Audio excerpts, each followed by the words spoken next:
2, 3, raconte!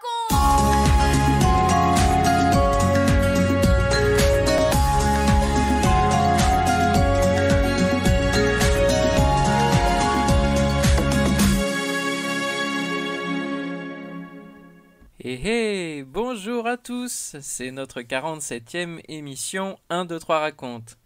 Les garçons, vous êtes là? Les filles aussi? Et les parents, est-ce qu'ils sont là aussi? Et puis tous les amis, bien sûr, qui nous écoutez.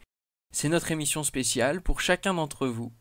Aujourd'hui, nous avons 2 visiteurs, Paul et Léa. Oui, ils sont là, ils sont déjà venus et ils ont à nouveau quelques questions à poser à Françoise. Ils veulent en savoir plus sur les anges. Existent-ils réellement? Est-ce qu'on peut les voir? Doit-on avoir peur du diable? Nous allons découvrir tout cela en les écoutant dès maintenant. Tu es prêt? Ok, on les écoute. 1, 2, 3, raconte! Bonjour Léa, bonjour Paul. Bonjour. Bonjour. Ah, je suis contente de vous retrouver aujourd'hui. Nous allons apporter des éléments de réponse à vos questions. Alors allons-y. Dans l'Évangile, il est parlé des anges, mais aussi du diable. Et ça me fait peur. J'ai vu des images du diable et c'est affreux. Dans un film que j'ai vu, il y avait aussi des démons. J'ai 2 copains qui disent que ça existe et d'autres qui disent qu'il ne faut pas y croire. En tout cas, ça donne des frissons et le soir, les images reviennent. Et dans la tête, ça empêche de s'endormir. Le diable existe et les anges aussi. Il y a les mauvais et il y a les bons. Mais tiens, savez-vous ce que veut dire le mot ange? Ça veut dire messager. Ce sont des messagers célestes. On peut dire des serviteurs de Dieu. Donc c'est Dieu qui les a créés. Oui, c'est tout à fait ça. Alors, pourquoi il a créé le diable? Dieu a créé tous les anges parfaits, mais libres. Ils peuvent choisir, et l'un d'eux, le plus beau, le magnifique, il est devenu très orgueilleux. Il s'est révolté contre Dieu et il a voulu prendre sa place. C'est Satan, le diable. Et alors d'autres anges se sont ralliés à lui lors de cette révolte. Ce sont les démons. Ils sont tous des ennemis de Dieu et des hommes. Ils sont donc tous méchants. Tout à fait, ils sont même très méchants. Est-ce que Dieu les a punis? Oui. Quand ils se sont révoltés, Dieu les a chassés des cieux. Est-ce que le diable est donc présent partout? Non, il n'y a que Dieu qui est présent partout. Qu'est-ce que ces mauvais anges peuvent faire? Eh bien, ils peuvent se cacher derrière des idoles. C'est pourquoi d'ailleurs Dieu a dit de l'adorer seulement et uniquement lui. Ils peuvent pousser des gens à faire des mauvaises actions. Et puis, quelquefois, ils peuvent causer des maladies. Les gens possédés? L'Évangile en parle, mais qu'est-ce que c'est? Eh bien, il arrive en effet que des démons viennent dans le corps de personnes qui ne croient pas en Jésus. Tu as certainement vu dans l'Évangile, on a le récit de personnes qui étaient tourmentées, malheureuses, et qui ont été délivrées par Jésus. Il a chassé les démons. Et alors, eh bien, ces personnes, elles ont retrouvé une vie normale, paisible. Donc Jésus est plus fort que le diable et les démons. Oui, tout à fait, tu as raison. Jésus a vaincu le diable et toute cette armée de démons. Pourquoi dit-on qu'il ne faut pas faire de magie? Eh bien, ceux qui pratiquent le spiritisme, la magie, la sorcellerie, tu sais, tous ceux qui invoquent les esprits, eh bien, en fait, ils font comme un pacte avec ces mauvais esprits. Et comment on peut se protéger? J'ai peur. Alors, c'est facile, je vais t'expliquer.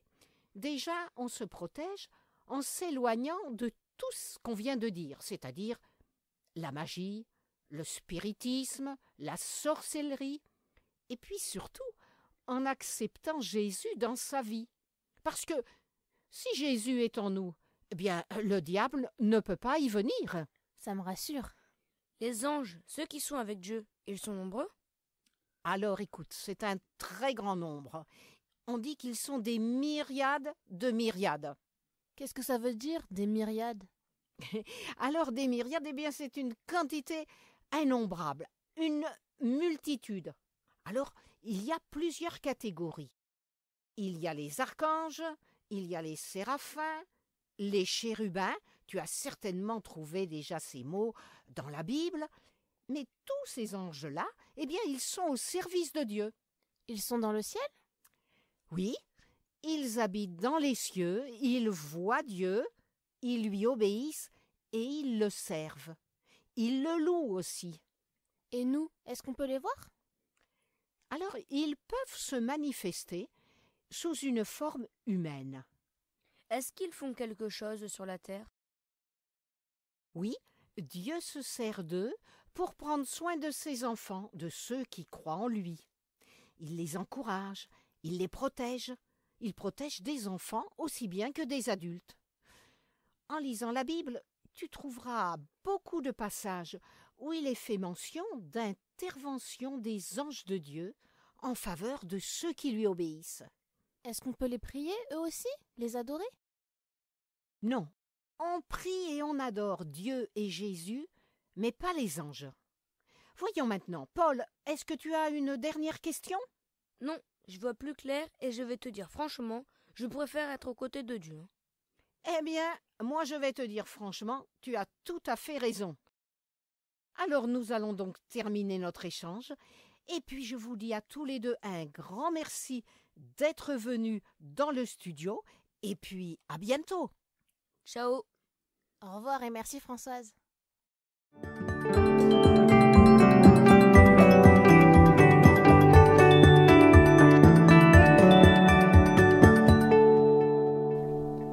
Un, deux, trois, quatre, et toi, et moi. Dans la Bible, Dieu nous donne quelques informations concernant les mauvais esprits. C'est comme s'il levait un voile sur ce que nous ne pouvons pas voir. Mais il nous interdit de chercher à en savoir plus et à avoir contact avec ce monde spirituel mauvais. Pourquoi le fait-il? Cela peut paraître très sévère. Mais, à ton avis, qui sait mieux que lui quelles sont les conséquences? Dieu nous met en garde, comme tes parents qui t'avertissent qu'il y a du danger à faire n'importe quoi.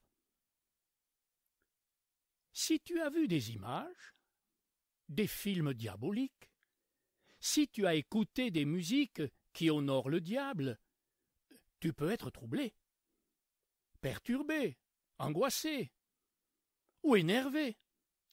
Demande pardon à Jésus et demande-lui de te donner sa paix.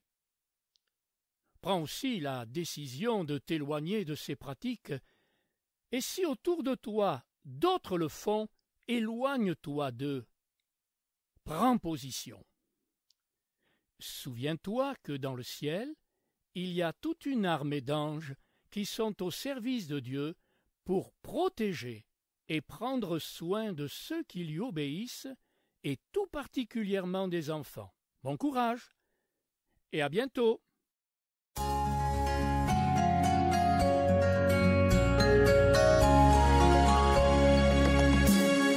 4, 3, 2, 1, et nous les parents.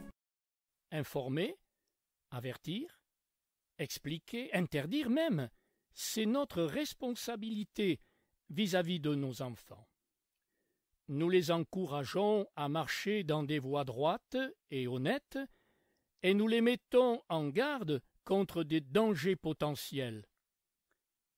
Nous ne sommes pas naïfs pour croire qu'ils ne rencontreront pas des gens qui voudront les abîmer, les amener à marcher avec eux dans des chemins ténébreux. Les enfants sont curieux et les choses spirituelles les attirent. Sans que vous le sachiez, ils peuvent les rechercher avec Internet. Tout est accessible facilement. Parlez-en avec eux en respectant leur âge, non pas pour les effrayer, mais pour les mettre en garde.